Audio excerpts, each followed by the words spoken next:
Hello YouTube, I hope you're doing well. Today we're on Toon Boom Storyboard Pro, and we're going to talk about applying transitions within your project. Currently I'm working on a project that is available through Toon Boom. It's a project that they've created for certification. I'll go ahead and leave a link to that in the description below. Before we begin, we need to understand that transitions can only be applied between scenes and not panels.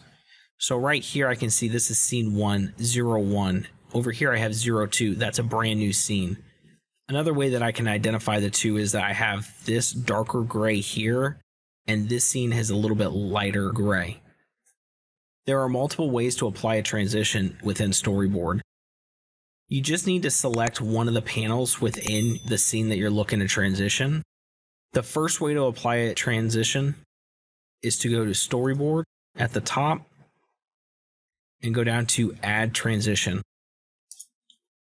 We can see this little icon in between, and with that selected on the panel tab, we can see the type of transitions. There's 4 of them that you can choose from: dissolve, edge wipe, clock wipe, and slide.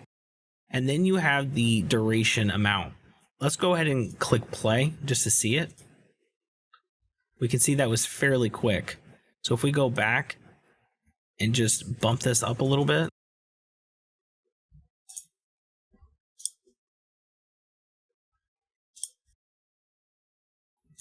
that's just one way to apply a transition. I'm going to go ahead and delete that. Another way that you can do that is from up here.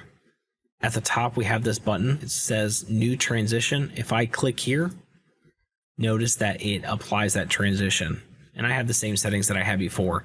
The last way that you can apply a transition is if you actually just right-click on one of the panels. We have Add Transition. Now it's grayed out on my screen, and that's only because I already have a transition here.